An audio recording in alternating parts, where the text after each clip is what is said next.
Really? You don't just do your quick Google and say Toronto Blue Jays and just get what the score was? They lost Uh, 2-1. ho hum. Okay, now I can focus. Sorry. Yep.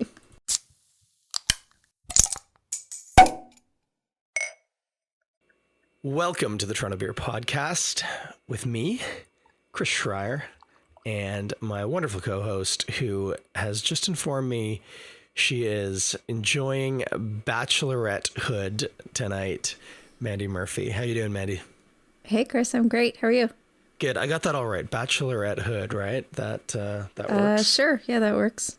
Yep. So let me guess why it is. It's just you and the dog tonight. Is it just you and the dog, or is even he gone? I've already tucked him into bed, so it's just me now. Because Mark is either in or on his way to Philadelphia. That's correct. Yeah. Is it weird to tuck in your dog, first of all? Yes. Okay. Just checking. That's what I thought. Did you go like this? Oh, Wrigley, Mommy loves you so much. And give him like a little kiss on his little droopy nose. Kind of. He likes chin scratches before he goes to sleep and when he wakes up. I'm not kidding. He won't. Well, I can kind of understand that. He won't stand up in the morning without a chin scratch. That's pretty funny, actually. He's spoiled. Funny. Yeah. Mark is on his way or in Philly for the Craft Brewers Conference. I was going to ask if you were going. You couldn't get away? Sadly, no. I making the sacrifice this year, staying back to look after the shop and a few other things that need to be taken care of here. Wrigley being one of them, but yeah, this will be the first year that Mark's gone to the conference and I haven't, but this year it's just the left field brewing team. So Austin, Rob, and Mark are en route right now. I think they're spending the night in Syracuse, and then they're going to make their way down the rest of the way in the morning because it is a pretty long drive for considering it was a brew day today. So Yeah. Well, that's good. We wish them very well. Good times. Craft Brewers Conference, always a good time, I'm told. I've never myself been, but I know you've had some really super duper experiences at CBC. Yeah, it's the best time. It's so much fun. And I'm sure this year will be no different. You've got to try to make it down one year, Chris. I know it's a huge commitment, but it is a really, really great time. Really inspirational. Yeah, I know Philly must be, this is the East Coast side, right? Because they flip year by year, east-west. Usually, not always, but usually. So it wouldn't be next year then either. But if they were to do one in like Rochester or Buffalo, that'd be fantastic. Or Toronto. What am I saying? It doesn't have to be in the United States. If Toronto hosted, I'd be all up on that. Yeah, it would be always in the U.S. I think it's organized by the Brewers Association. Yeah, fair enough. Well, maybe they should be more open-minded. I think Brewers next year is in Washington, D.C. Oh. Yeah. Well, there you are. There you go. Anyway, to all of our friends who will be annoying us by posting wonderful pictures to Instagram and Facebook and Twitter and so on and so forth, consuming delicious beers in Philadelphia this weekend, you guys be safe, drink your rinse water, and bring back some kick-ass beers for those of us who stayed behind. I kind of want to play along with Robin LeBlanc at the Thirsty Wench. She's been posting already her CBC 2016 coverage. She says it's mostly pictures of places that look suspiciously like Toronto and like her house.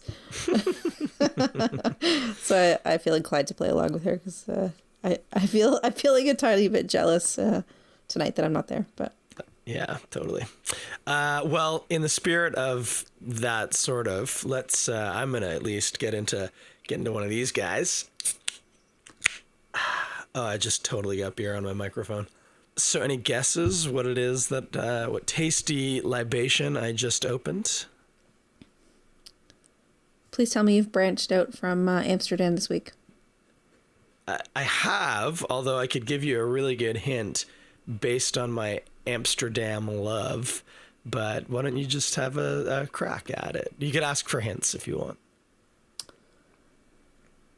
Is it an Ontario brewery? It is, yes. Are they a northern brewery? No, they're not. Oh, Toronto brewery? Yeah. Yep. And it's not Amsterdam. And it's not Amsterdam. Great Lakes? It is Great Lakes. I was going to say the brewers brew together more than most brewers from separate breweries. Is it an IPA? It is not an IPA. Oh. Is it a pale ale? It is a pale ale. Are you drinking Canuck? Yes, I'm drinking Canuck. You are so predictable. Shoot. Yeah, I'm sorry. what was that? I usually have my phone on silent, but it was nearly dead, so I thought it would die before it dinged. I'm really messing it up tonight. I'm sorry. You are on tonight. This is fantastic. So yes, Canuck Pale Ale, though, getting back on track. Delicious beer available at your local grocery store, or at least at my local grocery store.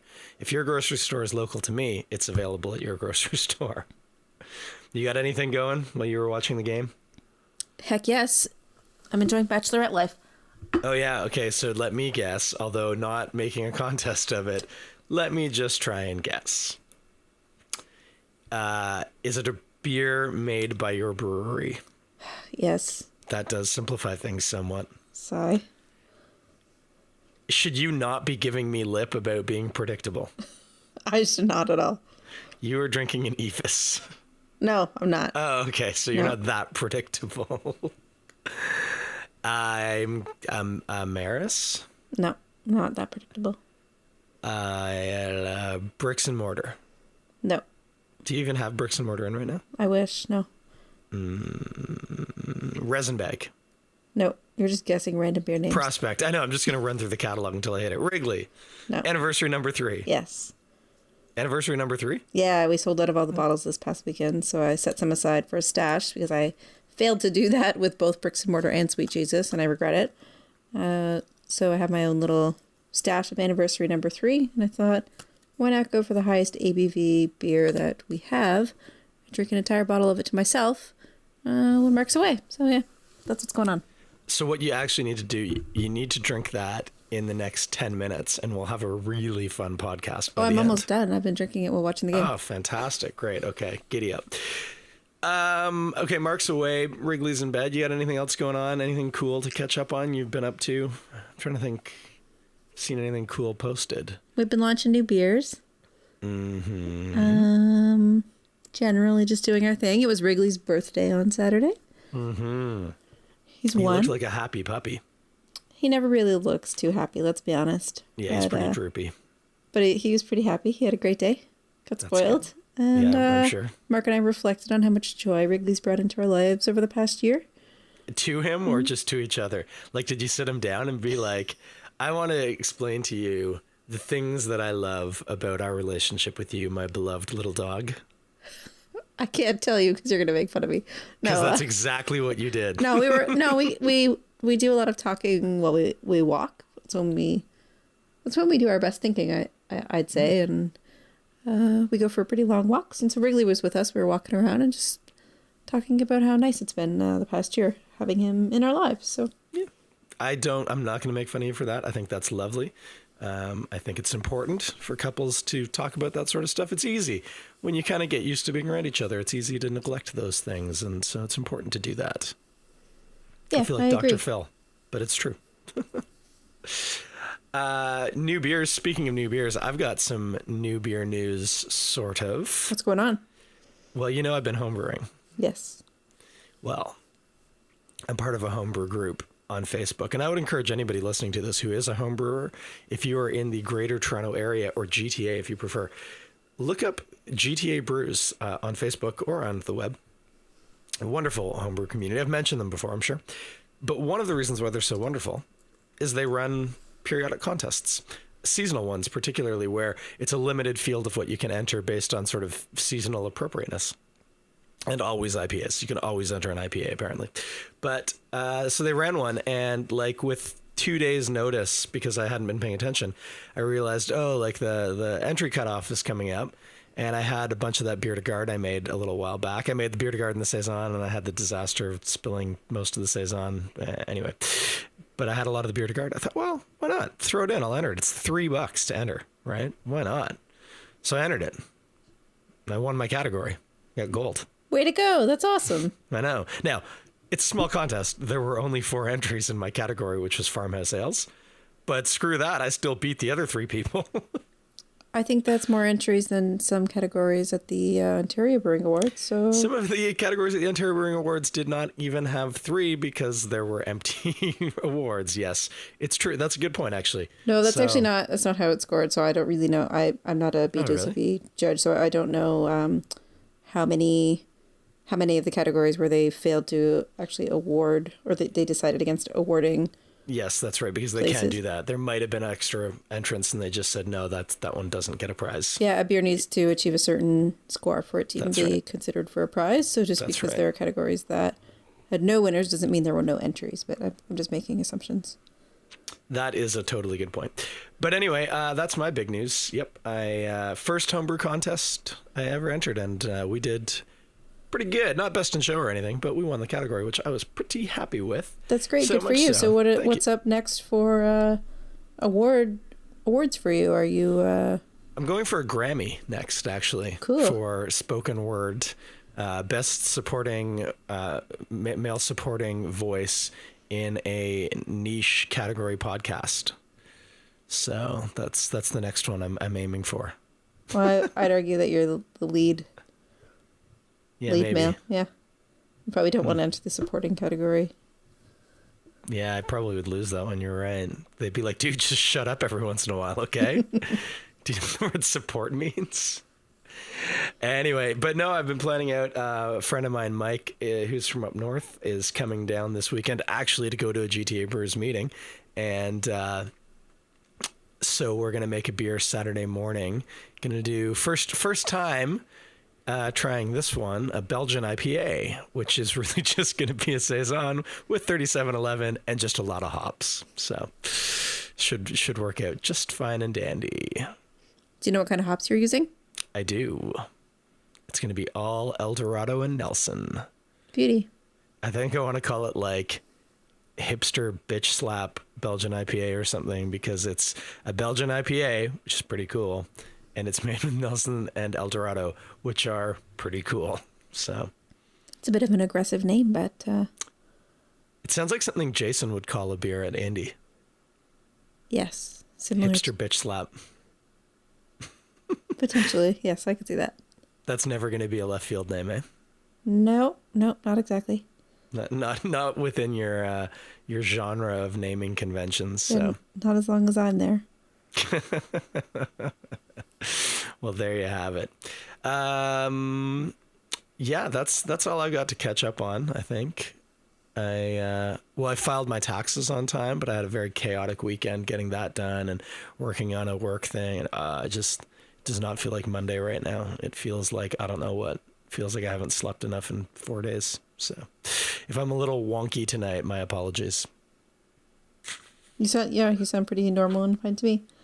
Well, that's good. But you've also had a 750 ml of 19% beer, so.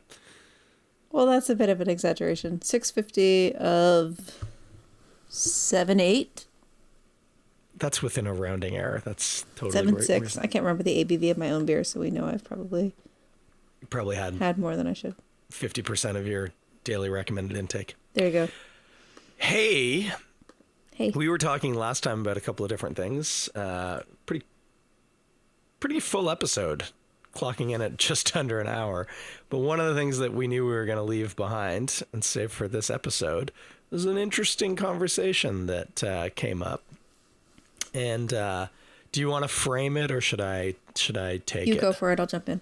Okay, that's why I'm not winning Best Male Supporting Grammy podcast. But what we were talking about was, without pointing any fingers, because we all know what happens, there was a Twitter post from a brewery, and it was just sexist and somewhat misogynistic and not nice. No, it wasn't so much misogynistic, but it was sexist. It was objectifying women, not nice stuff. And it was one of those things that even 5 years ago or more, 10 years ago or whatever, people wouldn't have even blinked at, but it's not right. It's wrong. Shouldn't be doing that stuff, guys. Come on. And we got talking about, if breweries do stuff like that, do you voice your displeasure, or your exact wording was vote with your wallet, through your choice whether or not to drink said brewery, regardless of the quality of the beer. And I thought that's an interesting topic of conversation. And I can think of examples in both directions. But I'm curious to hear what your experiences are there, Mandie, because you're the one who brought it up. You know what? It's interesting. I almost always, when it comes to beer, I almost always vote with my dollars or vote with my wallet or buy beer from brewery. An easier way to say it is just buying beer from breweries that I guess I respect for their practices. And I'm not that consumer in every category, or I don't shop that way in every category. But I guess when it comes to beer as a brewery owner, I take it, I don't know if it's I take it more seriously, or I guess I just have more of like an insider perspective or view on the industry. And so more often than not, yeah, I find that I do that, whether it be on draft at a bar or a restaurant, or as I'm walking through the LCBO. It's one of the reasons you won't often find me at a beer store, period. Yeah. And the decision is pretty straightforward when I go to Jays games. I guess I tried last year to have a dry season at Jays games and just not buy beer in the stadium at all. Yeah. Partway through the season, I sort of wavered a little bit on that approach, but so far this year I've been to a few games and not purchased a beer yet for that very reason. I don't know, but I don't shop that way in other categories, and many consumers do. So I'm curious if you operate the same way, Chris. Yeah, I mean, certainly, pardon me, certainly within beer, I do. I was about to backpedal and say to some extent, almost always, but there are probably some exceptions there, especially if I took some time to think about it. But the example that you brought up wasn't really such a concern because it wasn't really a product that I personally bought all that much, although I am involved in selling it. There's a bit of a hint, but I digress. But there is a brewery that did get some bad press for its packaging, and I don't have easy access to their products, but even if I did, I wouldn't buy their products because of the nature of their packaging, regardless of what's in it. That's just not on. It's just not on. Now, the balance to that would be I do drink Red Racer IPA from time to time, and that's a label that is also at least somewhat objectifying. So I'm not 100% compliant, to be sure.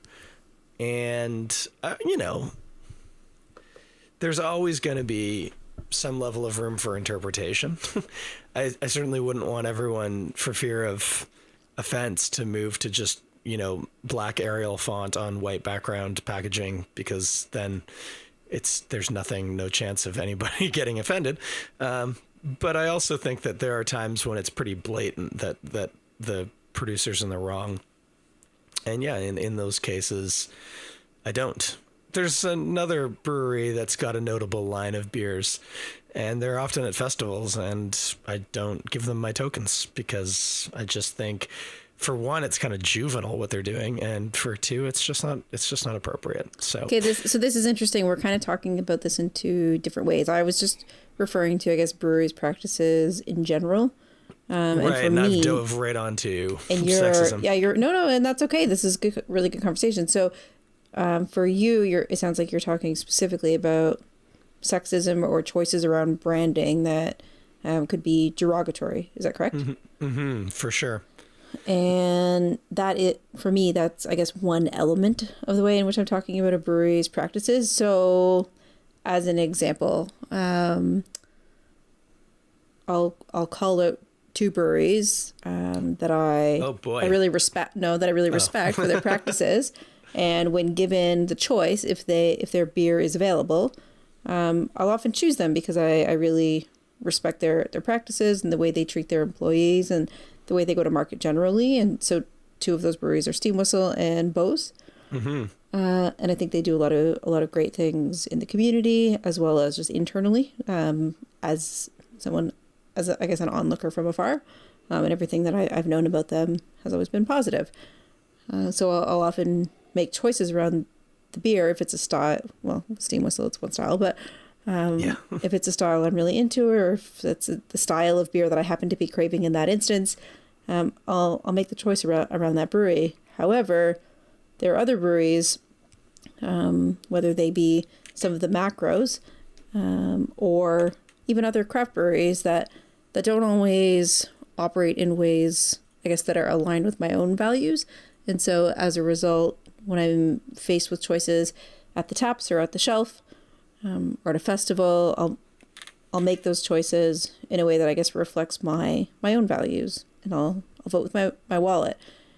And I think that extends beyond, at least for me, it extends beyond even just the sexism aspect, or the women in beer issue. Mm-hmm. And I mean, a really good example where I kind of align with you would be, you're meeting a friend for a beer and they've suggested at the bar. Never let that happen. No, it's best just to suggest right out of the gate. But anyway, you found yourself in that situation. You're at a bar and it's an ABI house or it's a Molson Coors house or whatever. I like Creemore as a beer. I like most of the products that they make. I think they're really solid beers. I really enjoy them. But if I'm in a bar and there's the usual like Canadian and Coors Light and junk like that, and then a Creemore product, but they have one tap, even if I think it's probably old and stale, if it's, a Steam Whistle or a Welly or something like that, I'll buy that one. Even though I think the Creemore's probably in better shape, and I might even technically enjoy the Creemore more. That would be a total example of being like, that's telling the bar, hey, I value that company and what they do over these guys who do something I dislike. Well, that's one of the main reasons I would almost always choose Steam Whistle in that specific example. Totally. And it's safe. That's almost always there now. And yeah, not even just availability wise, but they have Team Clean running around taking care of those lines. So nothing's worse than a beer poured from a filthy line, right? Especially a beer of that style. And so, yeah, I know it's something I can trust. So it's something I gravitate toward when I'm in an AB InBev or a Molson house. But what do you do, Chris, when you're faced with no craft options? This is going to sound really petty, but it kind of depends. I know. No, you know what? I was going to pick a bit of a fight about your definition of non-craft. We can leave that. That doesn't have to be discussed we don't need again to go there and again. again and again and again. If there are no, according to the BA, craft available options, I have sort of a scale of what I'll take from the big guys and what I won't. And so Creemore, almost always yes. Well, now Moosehead's in a bit of a weird spot, but if there were a Moosehead product, whether it's just stock Moosehead or their Boundary Ale, which was really nice, definitely take that. Kind of depending on the requirement socially, if that makes sense. Sometimes when you're out, you don't have to have a beer, but it's like you're going to have a beer. That's probably the thing to do. If that's the implication, then I may get a Rickards or something along that line. Things that I don't have are the big brands pretty much ever, unless somebody were to buy it for me without asking and handed it to me, in which case I would politely drink it. Because I always say, a beer offered in friendship is a good beer. But anyway, I won't drink a Shock Top ever. I now, at least at a major bar like that, wouldn't have an organic or a tank house. I wouldn't have a Keith's, stuff like that. So there's a bit of a gray area in there that I I'm comfortable with. And the answer to the question maybe that you don't care about is if those are the only things and there isn't my choices that I would, then I would drink gin or whiskey. Yeah, see, that's where I was headed next is like, do you use that as an opportunity to drink something other than beer? Because sometimes I find like we're so surrounded by beer all the time that most of the time in the establishments that I'm frequenting, whenever I get the chance to get out, which is fairly infrequently, it's like I want to try the new beers and all the things I haven't tasted, and really explore. But if I end up at one of those places that a friend has suggested, God forbid,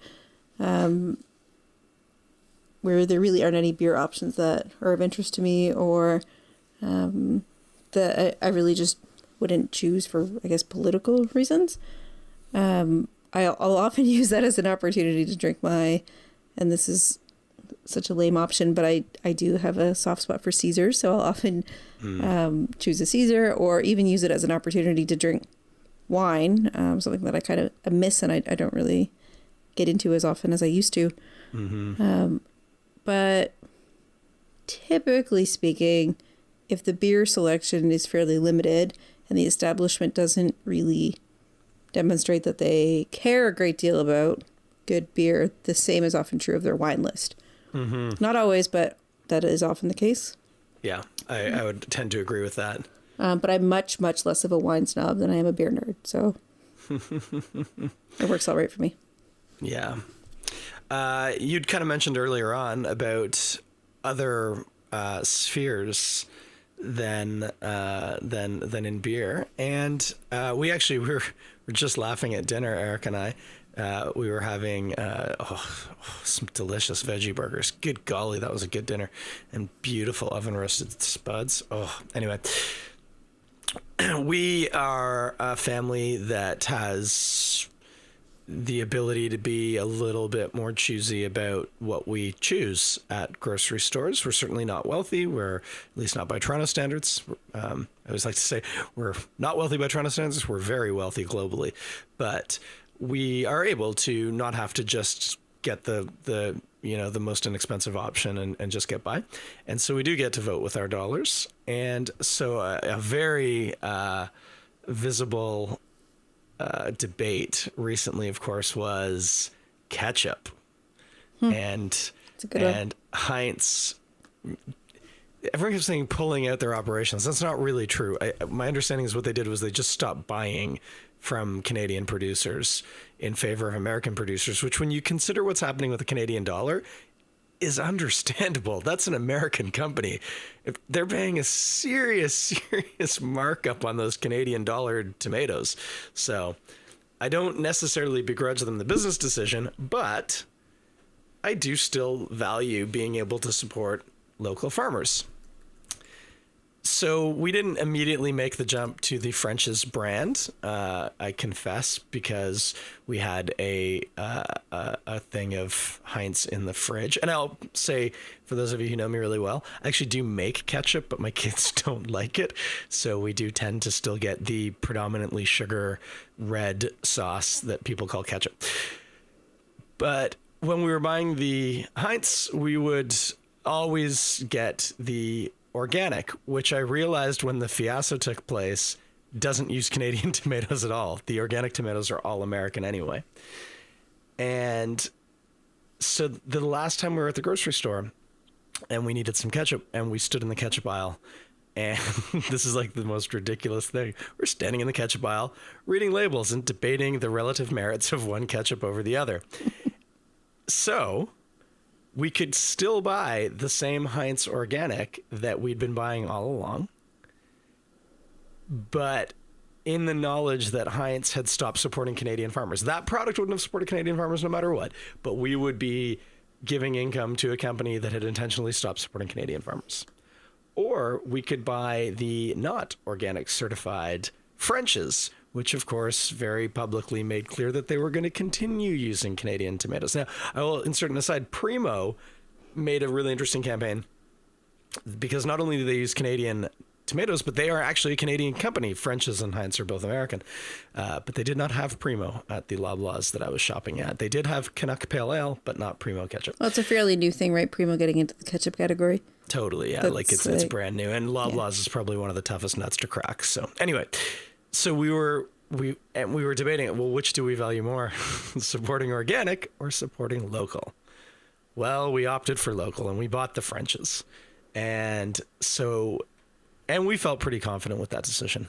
And then just tonight at dinner, Erica noticed on the label, for every bottle of French's ketchup you buy, French's makes a donation to, and I think it even said it was a Canadian charity, because certainly it's Canadian labeling, to buy a meal for a low-income family, like an at-risk family. And so I was like, oh, 100% right decision right there. Like, charitable donation on the purchase, Canadian, 100% the right decision. Heinz's, you're dead to me. You might have 57 flavors, but I don't care about any of them. So yeah. Sometimes I do. I also do it a lot with clothing. I buy a lot of my clothing used, which is funny. But even I don't think that's funny. That's a good example of voting with your dollars right there. Mm-hmm. It absolutely is. And even in the used market, I will always choose a product made in a country where standards are better or totally acceptable than one that's worse. And I mean, down to things like I just bought a pair of boots because I needed like good walking boots to work at the post office. And there are boots that you can buy that are made in Canada that are really good quality boots. But for simplicity and ease of use and beautiful design, probably the nicest boot on the market is Blundstone. And it's made in Australia.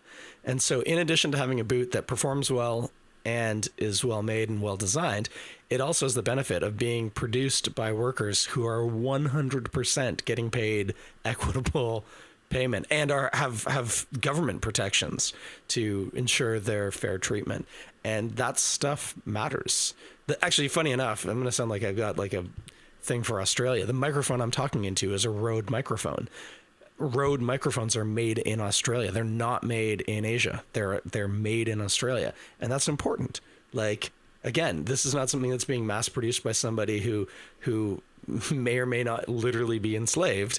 It's something that's being produced by people who are earning good incomes in safe, secure jobs. And that's really important. And so this microphone cost a little bit more than a comparable one made by a very reputable company, but produced in, I think the one I was looking at was produced actually in, it wasn't in China. It might've been in Taiwan. I've forgotten now. But anyway, the point is, no, I'm going to buy from the company that is opting to produce its products in places where it can ensure that the people who are working for them are being treated fairly. And that's really important to me. I'm with you, Chris, although I'll admit to having purchased some of my wardrobe from the grocery store on occasion. Mm-hmm. It's hard because it's right there. Right. And it's affordable, and it's convenient, and it looks okay. And I don't have a lot of time to go seeking out other things. So convenience is an element that's important to me when I make decision about how to spend a buck. Mm-hmm. But yeah, I try to make those similar decisions, but just sort of sitting back and listening to you talk about this, it kind of makes me laugh at ourselves, and then also be grateful in a way that we're able to, I guess, mm-hmm. impact society with our dollars and make changes, I guess, or I guess tell large companies about how we feel. Absolutely. But at the same time, it also kind of makes me laugh that I don't know. It just sounds like it can sound a little bit silly at times to some. I guess that must be how we sound about beer to certain people. Mm-hmm. Well, and it's interesting, and it absolutely is. That's a good parallel, because there are times when, like, I don't make an effort to go out and talk about the fact that I make these decisions and this is how I choose what I buy. If it comes up, certainly I discuss it. If, I might even bring it up if it's appropriate, but I'm not knocking on people's doors and explaining to them how I purchase. Mm-hmm. But when it does come up, frequently the response from people is like, ranges from like bemusement to like downright confusion, where they're just like, why does that matter? Because a lot of people I don't want to say don't care about other people. That's not what the problem is. I think the thing is, a lot of people don't appreciate that their decisions and their actions have direct and very real impacts far outside of the area directly around them that they can see. And so they do go, I don't get it. Why would anyone care? And it's not quite the same, but it's the same response, like you say, that we get when we talk about beer, the way we talk about beer with people who just don't get it. They just go, why do you care? It's just something that's cold and wet and has some alcohol in it. And it's like, no.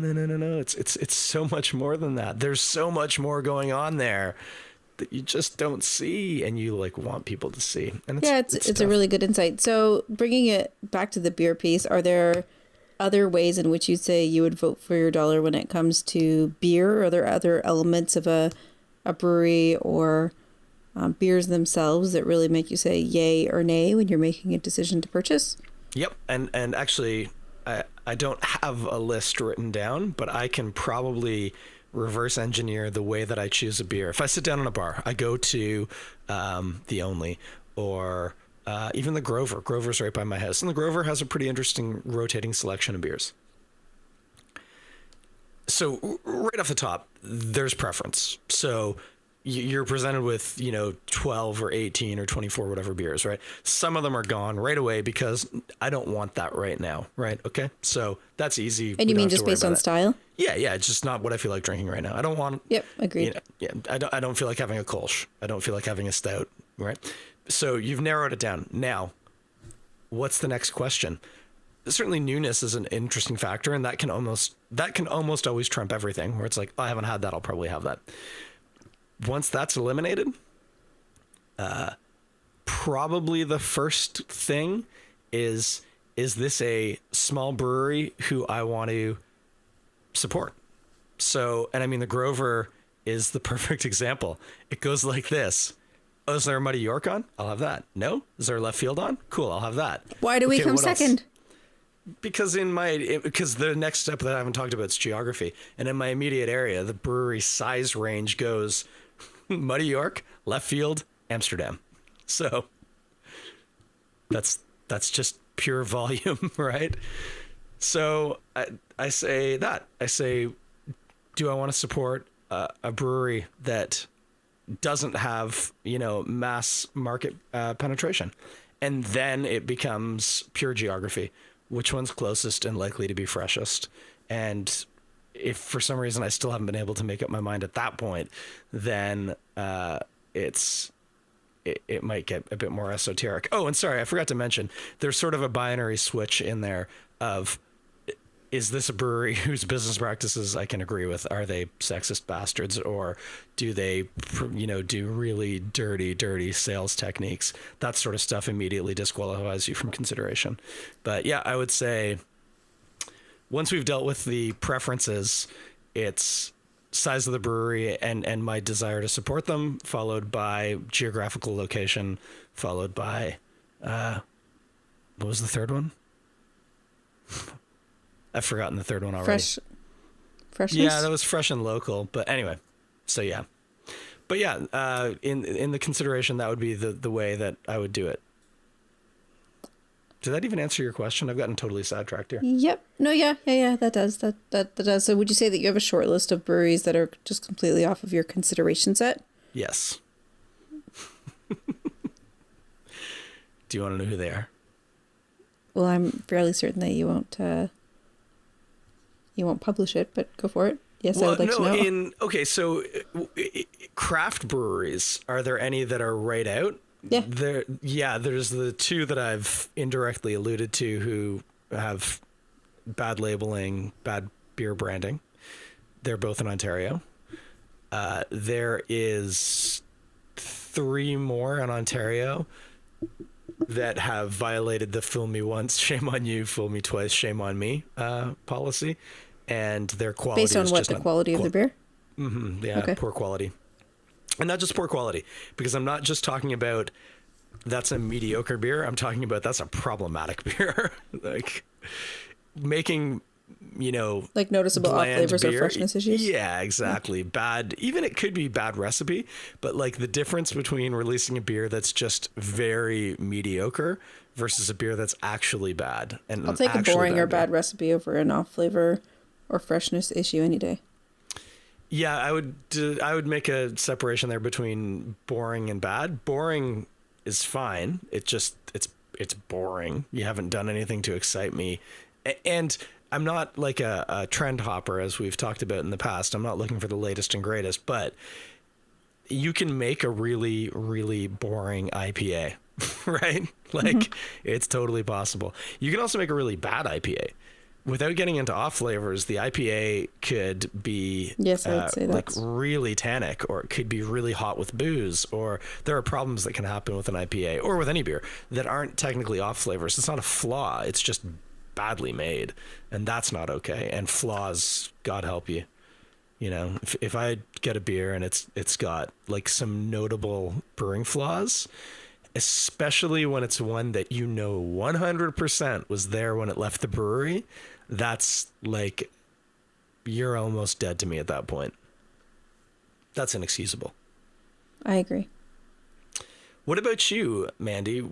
Do you have a way of selecting a beer akin Yeah, I to do. my I think model? my process starts the same as yours, so it'll be style that I'm interested in, style that will go well with what I'm going to be eating. Which is one of the things that actually kind of frustrates me at a restaurant or in a dining experience at a great craft beer spot is when you sit down and the server or bartender will ask you within seconds, what can I get you to drink? What can I get you to drink? Like, whoa, whoa, whoa, wait a minute. I need some water, firstly. Secondly, I need to look at a menu and try to get some sense of what I might want to eat so I can pick a beer that's going to taste great. And I realize how ridiculous that might sound, but I often feel a lot of pressure to order a beer quickly when I start to occupy a seat at a restaurant. And I really do like to take my time to make a selection of something that I'm going to enjoy and that's going to go really well with what I'm going to eat. Totally. And I can hear like the snobbery coming out of my voice as I say that and how ridiculous it might sound. But one of the policies or like guiding principles that we have in our shop is do everything possible to try and not make the person that you're serving feel pressured to make a decision quickly. Firstly, you want to make them feel comfortable and welcome. Secondly, you want to make them feel like they can ask questions and that they have all the time they need to choose. And really, we're not just sort of staring at them waiting for their beer to be ordered. But I mean, the thing, like, I know what you mean, the concern about like sounding snobberific about this or whatever, but it's literally a matter of being like, you seat people, you hand them the menus. You go, hey, do you guys want me to grab you some waters to start up? And they go, yeah. And you go and you do that. And you do some other stuff because you're a server. Like you don't tend to one table at a time. And when you come back and you put the waters down, it's the difference between saying, what do you want to drink? And do you want a bit more time to look over the menus and figure out what you want to eat and drink? Or can I get you something? Can I get you something started now? Yeah, like exactly. it's the simplest wording. So it's basic. so easy, but people do it wrong so often. Way too often.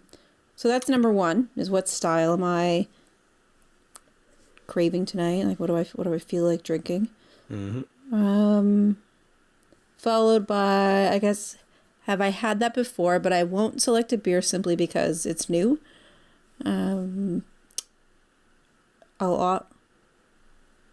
Although I do have a subset, I guess, of breweries that if I see something from them that's new that I've not had, if it's within the range of styles that I'm considering drinking, I'll almost always choose it because I know I can trust them to make really great beer. And there are, I guess, a second subset of breweries that I really have to be craving that style and have no other options available for that style if I'm going to select that beer from them because it's new. And then there is a list, probably probably a longer list than you would have, I'd say, of breweries where they don't make bad beer. They make beer that's fine or good or at times even great. And I guess I don't respect the way they go to business. Mm-hmm. The types of deals that they do or the way that they acquire new accounts that will prevent me from ever selecting their beer, unfortunately. And the only way I ever really drink their beer is if they are the only option of craft beer available in an establishment, or if someone purchases a beer for me. Otherwise, I would just simply not spend my own money on choosing their beer. Totally. And I agree, your list is probably longer than mine. But yeah, I know exactly what you're talking about. Yeah, I feel like it's kind of sad though, because I feel like it limits, as someone who enjoys craft beer, I have a whole subsection of breweries that have kind of become off the table for me, and I almost regret that in a way. Mm-hmm. It's like, I don't know, it's like I see things from a perspective that I wish I could unsee. Yeah. I remember, this has nothing to do with what we're talking about, but it's a useful metaphor. Talking to Adrian Popowich, who is a very accomplished brewer in the city. Is he still at Cool? I'm not sure. As far as I'm aware, yes. I think he is. But early on, we were talking about, early on for me, I should say, in the scene, talking about drinking beer. And I'd asked him, do you ever just drink a beer and not intentionally taste it? Like, just drink it, just drink a beer. And he was like, no. He's like, I can't. And I was like, really? And he said, it's totally the Matrix. It's red pill, blue pill. He's like, once you take that pill and you start seeing the way that things work, you can't unsee it. And it's funny because I totally get what he was talking about. I can't just drink a beer anymore. But it works the same with what you're talking about, where once you kind of peel that layer away and see how the things work, it changes it for you, and you can't act the same anymore. I'm going to sound really preachy here, but I took a group of kids down to Nicaragua last year. We're going down again next year. And we went and worked on a coffee farm. I was already really aware of a lot of the issues that face coffee farmers in the third world, which is almost exclusively where coffee's grown. I had no illusions about what we were going into, but something about doing that and talking to the owners and talking to the migrant harvesters and being part of that just changed. And it didn't just change coffee to the point now where I won't buy coffee or chocolate or sugar or vanilla if it isn't either fair trade certified or at least verifiably ethically produced. And there's a couple of different ways that can happen. Rainforest Alliance is a really good example. But if I can't afford to pay the slightly higher premium on those products to get the ethically produced one, I can't buy it. And it's because I've taken that blue pill. My vision's changed, and it sucks sometimes because sometimes you just want a Kit Kat, but I can't. It's just, I can't do it. I want the thing, but the ethics just prevent it. And so I totally get what you're saying. Yeah, it's something I wish I could undo, and I also don't at the same time. Mm-hmm. Yeah, I'm totally with you. Totally with you. Well, dear friends at home, consider what your dollars say, where you spend them, and who you're giving them to, because they do mean a lot. And as Mandie noted, it can get a little bit silly sometimes. It's ridiculous to think that we have that level of impact in our lives, but you really do. This isn't like go out and vote in the election because every vote counts, even though if you understand statistics, a single vote really has virtually no impact. This is like real live dollars and cents, literally, and it is important. And we're not telling you. It is the same thing, except you are quite literally voting every single day with every decision you make about how you spend your money. Absolutely. And I know that's a lot of pressure, and it's an overwhelming thing to think of, but that's truth. It's reality. Yeah, and far be it to say that we're saying make the same choices we make, but at least be conscious of those decisions, those choices, because that, I think, is probably the worst thing in the world. And I go back to what I was talking about when people say, what does it matter? What does it matter? Oh my gosh, I can't even begin to tell you what it matters. What it matters is, are you giving your money to an international conglomerate that's worth literally hundreds of billions of dollars and couldn't care less. I can't believe I just stumbled over that word. Couldn't care less for their frontline employees? Or is it supporting a company that employs a handful of people, treats them amazing, and is providing them with stable, secure income?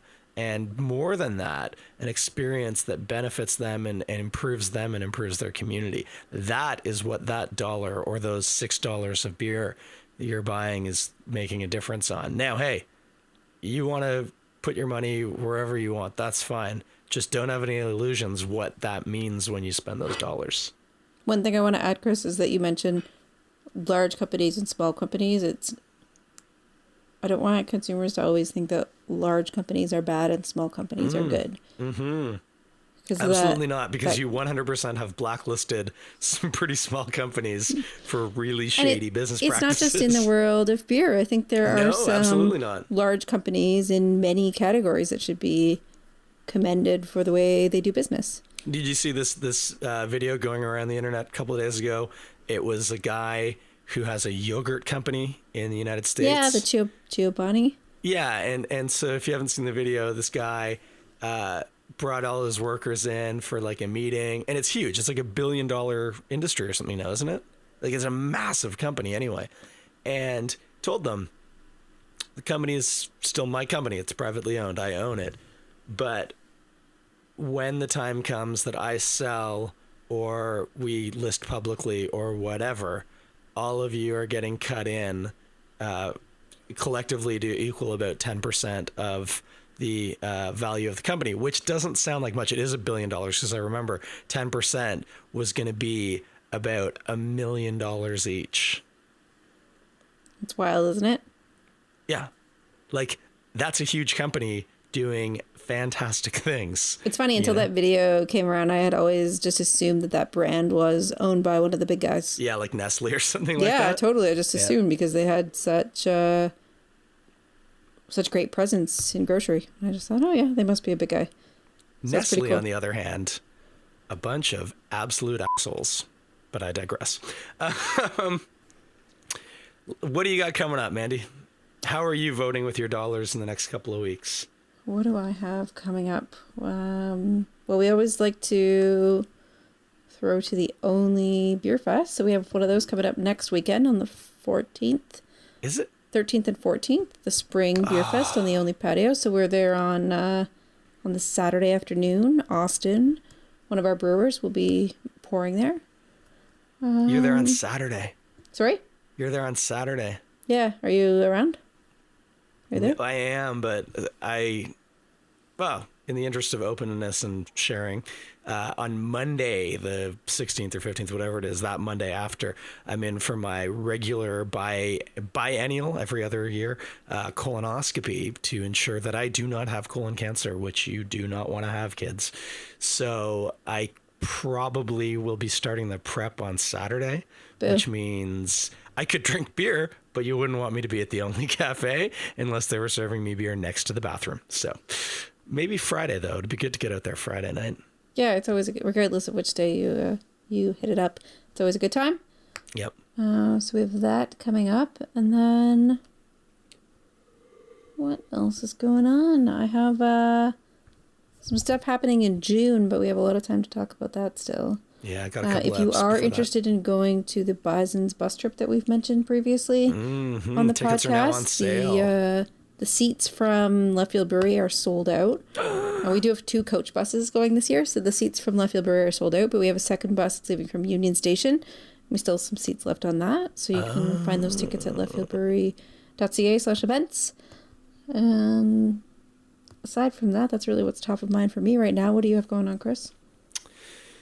A lot of nothing right now, which is kind of nice. Some more home brewing and award entries? Well, don't know about the entries, but definitely some homebrew. That'll be good. I think I might actually do some stuff I like doing this week, and so maybe do some beer reviews. Haven't done one of those in a while. Actually, the last beer I reviewed was anniversary number 3. Can you believe that?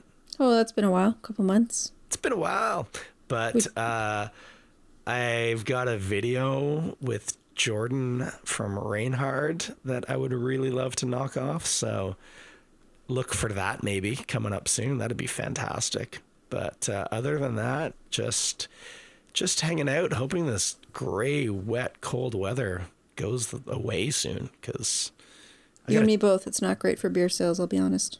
It is not, and I still have my winter tires on my car. Ugh. We just took the ski rack off the truck this week. It kind of makes a whistling noise as you drive on the highway, and so I guess it's about 10 hours to Philly, and they didn't really want to listen to that, so it's off. Yep. Well, that's what we got, guys. Do this again in like 2 weeks, I think. You don't have anything. Well, no, 2 weeks from now I have a colonoscopy. PSA, kids, don't die of embarrassment. If you think you got something wrong, get that checked out, okay? Talk to your doctor. They're pretty cool with that stuff. So 2 weeks or so, once I've come down off of the fantastic drugs, we'll get together and do it all over again. You have a good night, Mandie. Sounds good. You too, Chris. Talk to you in 2 weeks.